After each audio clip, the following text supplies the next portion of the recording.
grass-fed, you talked about it a bit, grass-fed versus grain-fed. Yeah. For people that can't afford the whole grass-fed, because there sometimes depending on where you go, it's double, triple, quadruple the price. I was just wondering if we can buy any type of meat, make sure that it's very lean, and then supplement the other stuff, whether it's through vegetables that go on sale or whatnot, or through supplements. Yeah, in my first book, the book I wrote in 2002, I realized that, the best case scenario would be obviously eat wild game. Well, we can't do that. Second best is to eat grass produce. And it's really pretty pricey. You go down to Whole Foods here and you're going to spend a fortune on it. And young people or people in inner city that don't have the resources, what are you going to do? I think you can get healthy meat that is lean, because if you get healthy, leaner meat, then you don't have the baggage of the bad kind of fats that are found in that. And exactly, that's how to pull it off is if you can get fatty fish, like you can get salmon reasonably, and they have it on sale, freeze it, and eat that a couple times a week. So the salmon will give you your long chain omega-3 fatty acids, and it'll balance out the types of fat that you get in lean meat, because there's very little linoleic acid. Absolutely, now on a percentage basis there is, but absolutely there's not. The other solution to it is you can get eggs really cheaply. To get free-range eggs, they are also a pretty good source of long chain omega-3 fatty acids, and you can supplement with fish oil.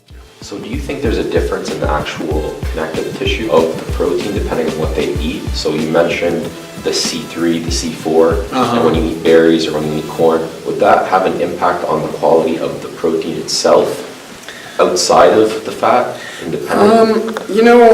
If you look at muscle is made up of actin, myosin, tropomyosin, okay? So that's the bottom line. Yeah. And regardless of the species, that's kind of the major proteins you're getting. If you eat organ meats, you get other proteins. There's proteins that come in hormones and what have you. But for the most part, whether it's striated muscle or smooth muscle, it's the same stuff. So think about animals. We think about animals on this planet is they all have to build the same things. They have to build the same tissues. They have to build pancreas and brains and ears and tongues and eyes. And they do it with different foods. So like a zebra does it with these foods, and a leopard does it with these foods. But in the end, the molecular structure of the tissues and the organs are all the same. So the difference is the way the physiology has evolved to extract what is needed to produce tissue.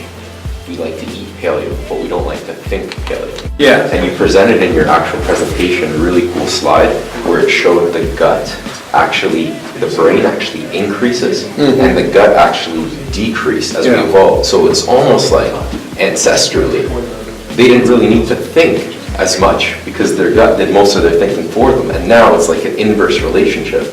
So have the adaptations that we see today due to the brain and the gut, would we have to fight against that? Would there be a give and take? Behaviorally modern humans, which is what we are, seem to appear in the archaeologic record about 70 to maybe even as far back as 100,000 years ago. So what it tells us is that the best available evidence shows us that they were a lot like us.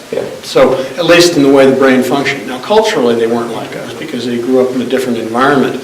But I have no doubt in my mind that a human living 50,000 years ago in Europe could fly an F-16 fighter if he was brought up in that environment. And they could speak English or they could speak any other language. So those are cultural factors that are so obvious to us in this day and age. But I really believe that once we became behaviorally modern 50 to 70 or even 100,000 years ago, the organs function the same. It's kind of like the pancreas or whatever. I don't see a whole lot of difference. The differences are behavioral and cultural in nature. If I eat a food that's non-paleo, the stress that my stomach feels from that food, could it have an adaptive potential? Just like doing a CrossFit workout that is very stressful, let's say. Is there a benefit of eating it once a year just for the sake of our modern day adaptation? I think so. The best example of that is that if you look at headlines in the newspapers, this last week or two? Yeah. Showing that kids with peanut allergies, if you completely keep peanuts away from them and then they get it, the reaction is even worse than if they get a little bit. So the immune system, I think, and I'm just talking about the immune system, the immune system sometimes works better when there's a little bit of exposure. Now, for celiac patients, is that the case?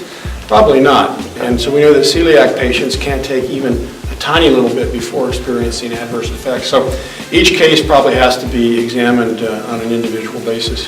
Thank you so much. All right, George, thank you. Yeah, good questions. Thank you.